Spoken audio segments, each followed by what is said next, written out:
Enrico Macias, l'un des chanteurs et auteurs-compositeurs les plus célèbres de France, a porté toute sa vie une profonde tristesse, la perte de sa patrie et le traumatisme d'une émigration douloureuse. Né à Constantine, en Algérie, dans une famille juive séfarade, Enrico a grandi au milieu d'une culture riche et diversifiée. Mais le conflit prolongé en Algérie et la désintégration de la communauté juive dans ce pays ont forcé sa famille à quitter son pays natal en 1961, alors qu'Enrico avait une vingtaine d'années. Enrico a partagé un jour que quitter l'Algérie n'était pas seulement un changement de lieu, mais une énorme perte d'identité et d'émotion. Il a perdu sa patrie, ses amis et sa carrière naissante dans le pays qu'il aimait. En quittant l'Algérie, je n'ai pas laissé qu'un bout de terre. J'ai perdu une grande partie de moi-même, a-t-il déclaré. La plus grande tristesse d'Enrico ne réside pas seulement dans la perte de sa patrie, mais aussi dans les souvenirs douloureux du conflit et de la division. Il parlait souvent de la douleur des gens contraints de quitter leur patrie, emportant avec eux des souvenirs, mais ne sachant pas s'ils pourraient y revenir. Cette perte est devenue une grande inspiration pour sa musique, avec des chansons remplies de nostalgie et de messages de paix. Enrico Macias, de son vrai nom, Gaston Grenacia, est né le 11 décembre 1938 à Constantine, en Algérie. Son père était musicien et Enrico a été exposé à la musique dès son plus jeune âge. Il apprend à jouer de la guitare et devient un jeune musicien prometteur, se produisant avec l'orchestre andalou de Cher, Raymond Leiris, l'une des plus grandes icônes musicales d'Algérie de l'époque. Après que sa famille ait émigré en France en 1961, Enrico a commencé à reconstruire sa carrière musicale à partir de zéro. À Paris, il se produit dans de petits cafés, apportant avec lui des mélodies et des sons uniques de son Algérie natale. La capacité d'Enrico à mélanger la musique traditionnelle andalouse, juive et française a rapidement capté l'attention du public. En 1962, Enrico sort sa première chanson « Adieu mon pays », une ballade émouvante sur la douleur de quitter l'Algérie. La chanson devient immédiatement un succès, le catapultant au rang des meilleurs chanteurs en France. Il continue ensuite à sortir de nombreuses autres chansons célèbres, telles que « Les filles de mon pays »,« Enfants de tout pays » et « L'Oriental », affirmant sa position sur la scène musicale internationale. Enrico Macias est l'un des artistes français les plus célèbres, avec une carrière de plus de 60 ans et des réalisations remarquables dans le domaine musical. Enrico a vendu plus de 50 millions de disques dans le monde, un nombre étonnant qui témoigne de son influence dans la musique. Ses albums furent populaires non seulement en France, mais se répandirent également dans toute l'Europe, en Afrique du Nord et au Moyen-Orient. Enrico Macias s'est produit dans plus de 80 pays, des États-Unis à la Russie, du Japon à Israël. Il est aimé pour sa capacité à connecter les cultures à travers la musique et le message de paix dans ses chansons. Ses tournées internationales attirent régulièrement des milliers de fans. Enrico a reçu de nombreux prix prestigieux, notamment Chevalier de la Légion d'honneur décerné par le gouvernement français pour sa contribution aux arts et à la culture, le titre d'ambassadeur de l'UNESCO pour la paix en reconnaissance de ses efforts pour promouvoir la paix et la compréhension entre les cultures. La vie d'Enrico Macias ne se résume pas seulement aux notes qui résonnent sur scène, mais aussi à une profonde histoire d'amour avec sa femme, Suzanne Zaouche, qui l'accompagne depuis plusieurs décennies. Suzanne n'était pas seulement sa partenaire de vie, mais aussi sa confidente, toujours à ses côtés dans les moments les plus heureux comme les plus difficiles. Enrico a rencontré Suzanne à Constantine, en Algérie, où ils ont tous deux grandi dans la communauté juive séfarade. Suzanne est la fille de Cher Raymond Leiris, l'un des musiciens légendaires de la musique andalouse. Leur amour a fleuri dès leur jeunesse, quand Enrico était un jeune homme qui rêvait de musique, et Suzanne était celle qui l'encourageait et le soutenait toujours dans la poursuite de sa passion. En 1962, alors que le conflit en Algérie atteint son paroxysme, Enrico et Suzanne décident de quitter leur patrie pour la France. La même année, ils se marient et commencent à construire une nouvelle vie à Paris. Leur mariage, qui a duré plus de 50 ans, est un témoignage de patience, d'amour et de loyauté. Suzanne a toujours été le plus grand soutien d'Enrico, non seulement dans sa vie personnelle, mais aussi dans sa carrière musicale. Enrico a dit un jour « Suzanne n'est pas seulement ma femme, elle est mon inspiration, ma force, mon tout ».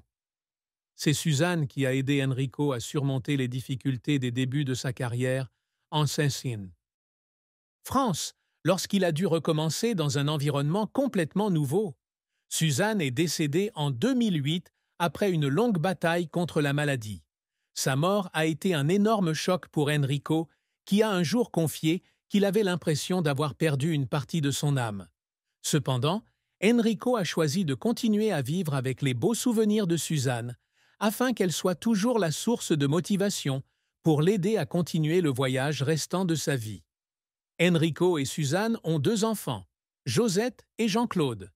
Bien qu'aucun d'eux n'ait suivi les traces de leur père dans l'industrie de la musique, tous deux ont joué un rôle important dans la vie et la carrière d'Enrico, lui apportant beaucoup de fierté et de bonheur. Enrico a toujours souligné que sa famille était son bien le plus précieux. Malgré son emploi du temps chargé en tournée, il consacre toujours du temps à ses enfants et entretient une relation étroite avec eux. La famille est le plus grand soutien dans ma vie. Peu importe où je porte toujours l'amour de ma famille dans mon cœur, a-t-il partagé un jour. La fille aînée d'Enrico, Josette, a choisi une vie loin des projecteurs et s'est concentrée sur sa propre carrière. Cependant, elle soutient toujours son père dans ses projets musicaux et ses activités sociales. Le fils d'Enrico, Jean-Claude, a lui aussi suivi son propre chemin, mais a toujours été là pour son père dans les moments importants. Enrico a toujours enseigné à ses enfants l'importance de l'amour, de la compassion et de l'unité dans la famille.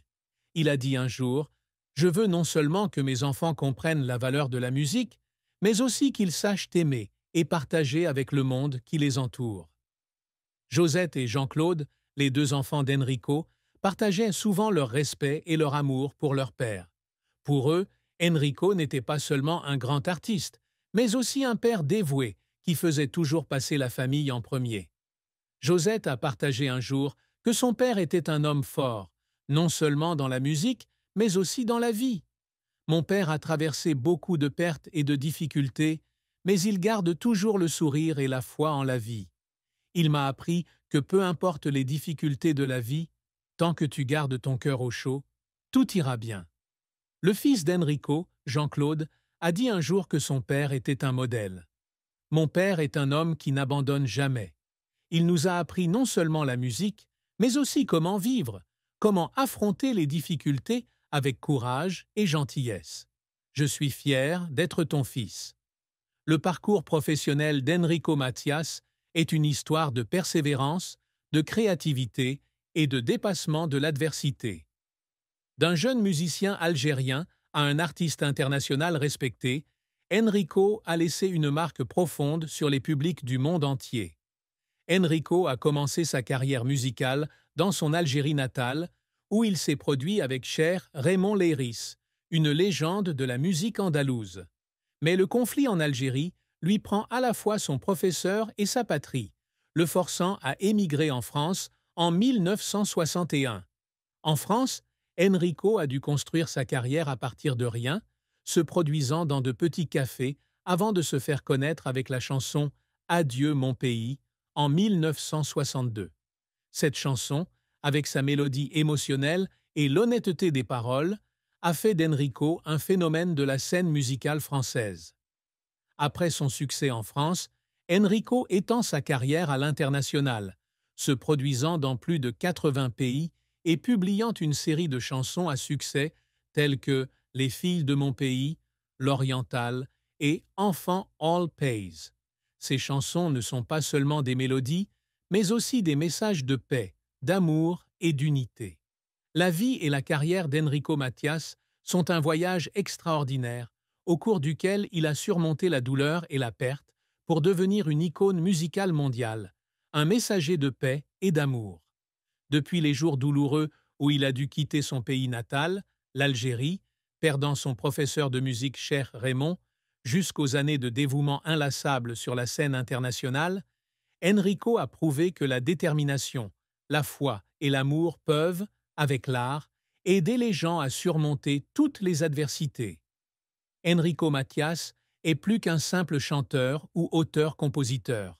C'est un conteur musical, utilisant des paroles et des mélodies pour transmettre des messages de paix, d'unité et de nostalgie. Avec plus de 50 millions de disques vendus et des concerts dans plus de 80 pays, il a touché le cœur de millions de personnes à travers le monde. Sa musique ne connaît ni langue ni frontières, mais constitue un pont entre les cultures. Outre sa carrière, Enrico est également un mari et un père exemplaire. Son mariage de plus d'un demi-siècle avec Suzanne Zaouche est non seulement un témoignage de son amour durable, mais aussi la plus grande source de motivation de sa vie.